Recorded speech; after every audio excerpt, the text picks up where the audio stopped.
बिहार में 40 लोकसभा की सीटें हम एक लड़े, तब भी नहीं कामयाब हुए और मां बाकी तमाम सीट पर एनडीए, बीजेपी, नीतीश कुमार जीत गए। कौन जिम्मेदार है इसका, आप बताइए। कांग्रेस 400 के करीब सीट लड़ी, 50 के करीब उनके एमपी जीत कर आए, इसका जिम्मेदार मैं हूं क्या? हम तो 3 लोकसभा की सीट लड़े। हैदराबाद की आवाम को सलाम, जिन्होंने हमको कामयाब किया, मजलिस इत्तेहादुल मुस्लिमीन को। औरंगाबाद की आवाम को सलाम, जिसने 21 साल के शिवसेना के एमपी को हराकर इम्तियाज जलील को कामयाब किया।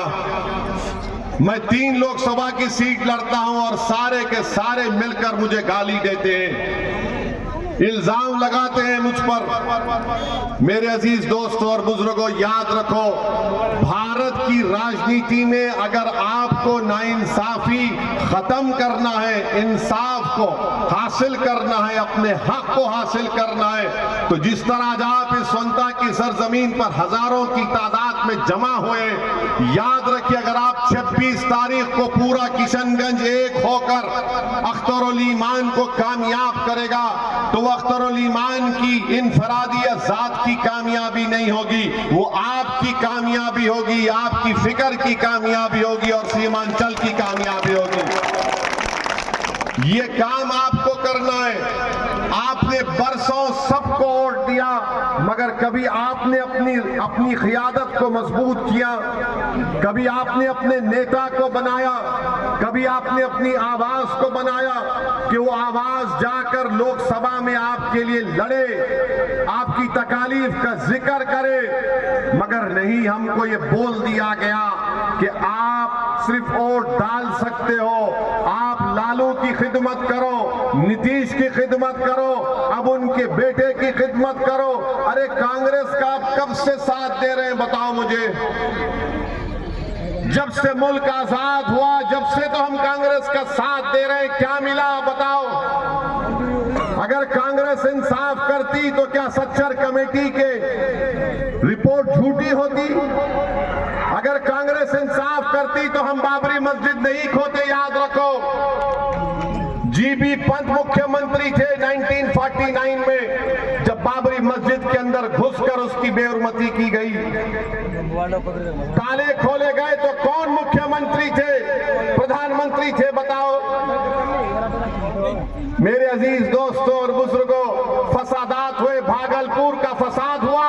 अगर भागलपुर के उस गोभी के खेतों को अल्लाह जबान देगा तो सोनता की सरजमीन पर आज खड़े होने वाले लोगों से कहेगा कि सुनो, हमको काट कर दफना दिया गया और हमारी लाशों के ऊपर गोभी को गा दिया गया। किसकी सरकार थी? जब मेरी थी, मैं मुख्यमंत्री था। आज आपको बता रहा हूं कि आज अगर ये समझ रहे हैं कि ये अंधेरा खत्म हो जाएगा फिरका परस्ती का, नहीं मेरे भाई, ये रात बड़ी लंबी रहने वाली है, ये रात बड़ी लंबी रहने वाली है। अगर मैं तुम्हारे सामने झूठ बोलकर चला जाऊंगा तो बड़ी ही नाइंसाफी होगी। इस रात को अगर हमको खत्म करना है, इस अंधेरे में अगर उजाला करना है, एक ही चीज कर सकती है पूरे भारत में। मैं पूरे भारत के मुस्लिम अक़लियत की बात कर रहा हूं।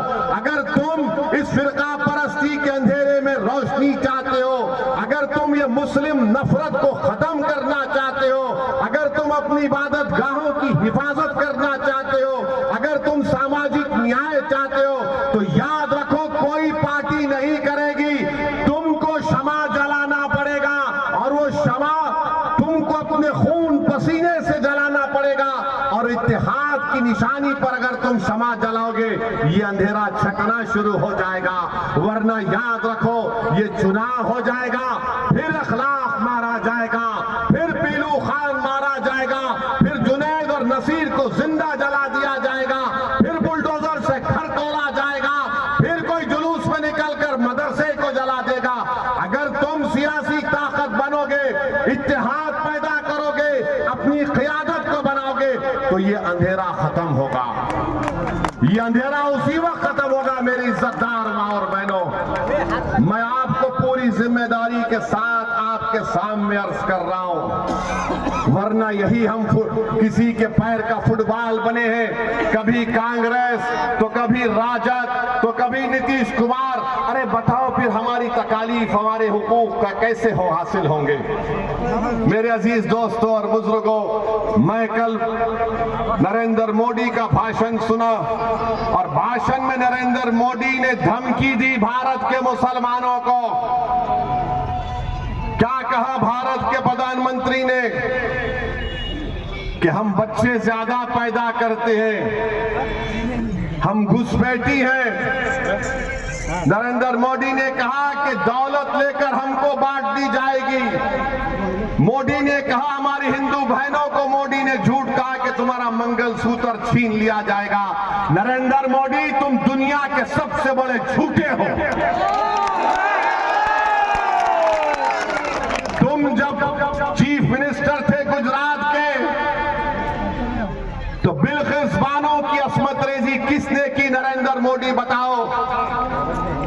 हमारी बेटी बिल्किस बानो हामिला है, 3 साल की बेटी उसके साथ है, उसकी मां है, रिश्तेदार है। घर के पड़ोसियों ने बिल्किस बानो की इज्जत लूटी। बिल्किस बानो अपने घर के पड़ोस में जो दुकान थी, उस दुकान से बिल्किस बानो ने चूड़ियां खरीदी। जिसने हमारी बेटी को चूड़ियां बेचा उसने बिल्किस बानो की अस्मत रेजी की, 3 साल की बेटी को कत्ल कर दिया।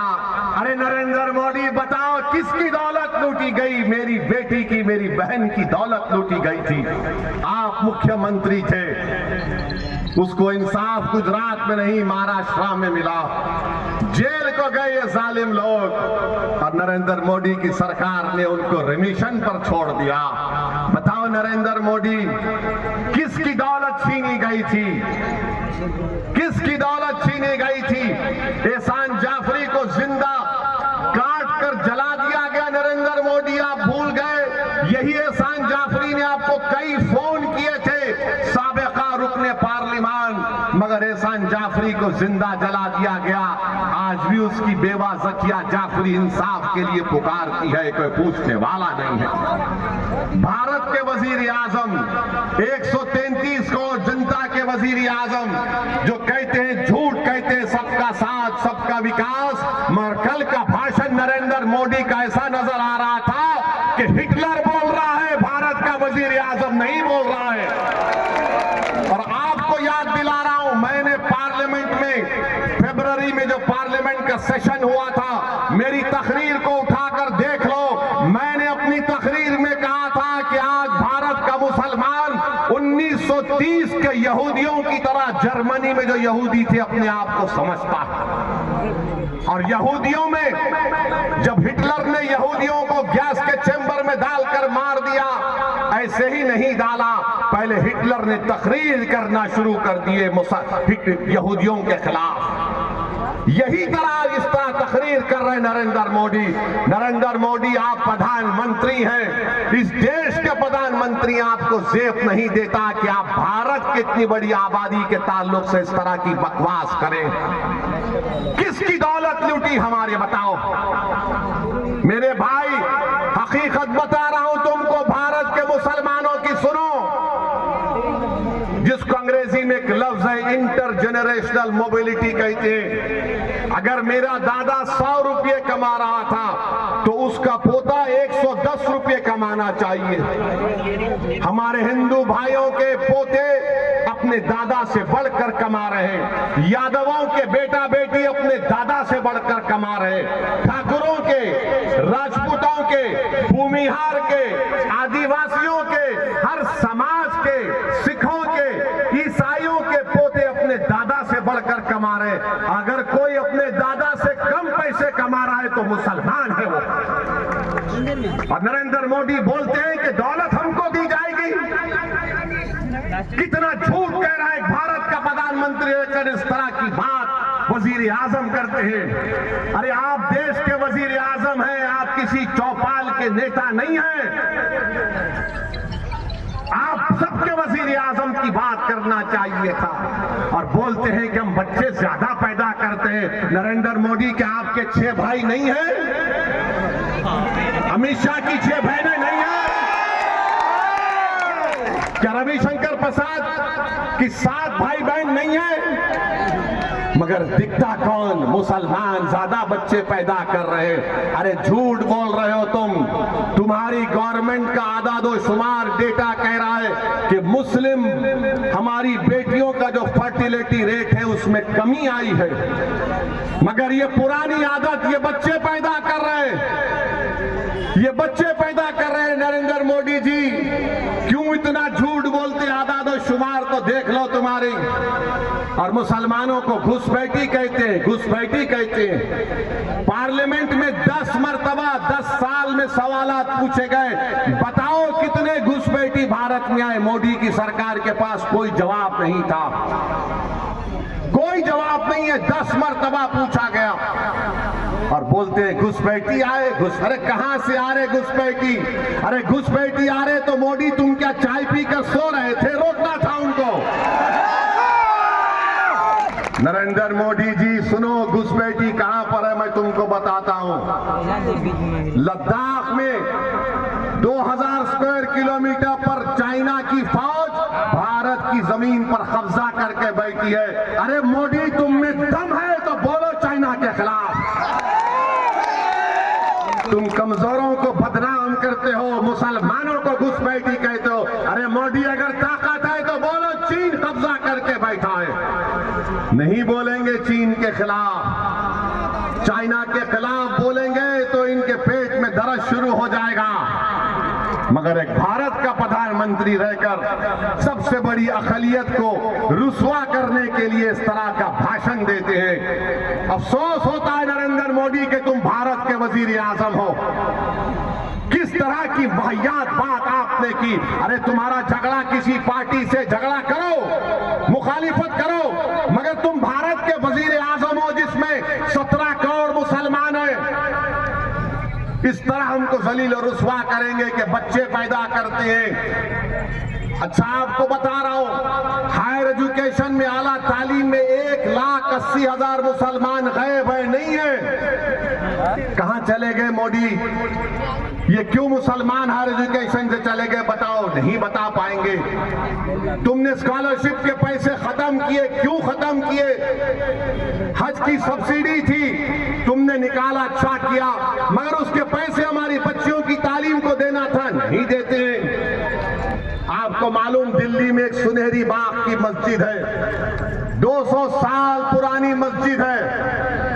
और जब कभी प्रधानमंत्री की गाड़ी जाती है उस रास्ते से, अगर जोहर का वक्त होगा तो उस वक्त जोहर की नमाज उस मस्जिद में नहीं होती। और मोदी कहते हैं कि हम बच्चे पैदा कर रहे हैं, हिंदू बहनों का मंगलसूत्र लूटकर मुसलमानों को दिया जाएगा, हम घुसपैठी हैं। मोदी जी सिखा नहीं तुमने 6 दिसंबर से कुछ, मगर बदनाम किया जा रहा। और याद रखो, नरेंद्र मोदी जानते हैं सियासत को, इसीलिए बोल रहे। अब आप और हम क्या करेंगे? क्या ओवैसी एक जज्बाती तकरीर करेगा और तुम जिंदाबाद नारे तकबीर के नारे मारकर घर जाकर सो जाओगे? नहीं। मैं आपसे इसलिए कह रहा हूं कि अब तब्दीली लाओ मेरे भाई, जागो मेरे भाई, उठो। ये वक्त उठकर अपने हक के लिए लड़ने का है। तुम ये समझे कि तुम्हारी लड़ाई यादव लड़ेंगे, तुम्हारी लड़ाई नीतीश कुमार लड़ेगा। अरे तुम्हारी लड़ाई कोई नहीं लड़ेगा। तुमसे सिर्फ वोट लिया और सत्ता में आ गए। अगर घर किसका जला तो मेरा जला, बेटा किसी का मरा तो मेरा बेटा मरा, किसी की बेटी की अस्मत लूटी गई तो मेरी बेटी की अस्मत लूटी गई, किसी इबादतगाह को तोड़ा गया तो मेरी इबादतगाह को तोड़ा गया। अरे मुझे बेबस कर दिया गया। ये तो अपने इख्तिदार के महलों में आराम से सो रहे। बताओ तुमने क्या हासिल किया? तुमने क्या हासिल किया? सोचो मेरी इस बात को। ये वक्त उठने का है, याद रखो। अगर आज आप नहीं उठेंगे, मैं सिर्फ सोनता की सरजमीन पर आज हजारों की तादाद में आप खड़े उनसे मुखातिब नहीं हो, बल्कि जहां कहीं भी अल्लाह अपने फजल करम से मेरी आवाज को पहुंचाएगा, मैं उनसे कह रहा हूं उठो। मैं मर जाऊंगा, मैं मरने को तैयार हूं, मगर बताओ इन बच्चों का क्या होगा जो आज उम्मीद लगाकर बैठे कि कल मुस्तकबिल हमारा होगा। मैं बार बार कह रहा हूं, इसीलिए बदनाम हो जाता हूं। लोग मेरी जबान से निकले अल्फाज को समझते हैं कि मैं नफरत को फैला रहा हूं। मैं किसी मजहब के खिलाफ ना था ना कभी रहूंगा। मैं किसी हिंदू के खिलाफ नहीं था, मैं किसी दलित के खिलाफ नहीं था, मैं किसी आदिवासी के खिलाफ नहीं हूं। मैं कैसे किसी का खिलाफ हो सकता हूं जब मेरे रब की किताब का पहला जुमला क्या है, अरहमर राहिमीन। मैं कैसे किसी का खिलाफ हो सकता हूं? यकीनन मैं एक मुसलमान हूं, मैं किसी का खिलाफ नहीं हूं। मैं अपनी हक की बात कर रहा हूं, मैं अपनी आवाज को पैदा करने की बात कर रहा हूं। अगर नरेंद्र मोदी खड़े होकर कह सकता है कि मैं भारत के ओबीसी का नेता हूं, तो क्या अख्तरुल ईमान गए गुजरा अख्तरुल ईमान खड़े होकर नहीं कह सकता कि मैं सीमांचल का नेता हूं? बताओ, मेरे सवाल का जवाब दो। क्या अख्तरुल ईमान खड़े होकर नहीं कह सकता कि मैं सीमांचल का नेता हूं? बताओ आप, क्या अख्तरुल ईमान नहीं कह सकते कि वो सीमांचल के नेता हैं? मेरे भाई, अगर तुम मानते हो तो फिर 26 तारीख को दबाओगे नहीं दबाओगे बटन, ये पूछो पतंग के निशान पर। अगर अख्तरुल ईमान सीमांचल का नेता है तो हाथ उठाकर बताओ, जहां जहां है हाथ उठाकर बताओ कि अख्तरुल ईमान सीमांचल का नेता है। और नेता को हम कामयाब करेंगे पतंग पर बटन दबाकर। करेंगे आप लोग? 26 तारीख को भूलेंगे तो नहीं? तो मेरे भाई, ये काम आपको, हमारी बहनों को, बुजुर्गों को करना है। अख्तरुल ईमान, अभी ठहरो, अभी खत्म नहीं हुआ, अभी ठहरे भाई साहब, रुकिए रुकिए रुकिए, बोलने दीजिए।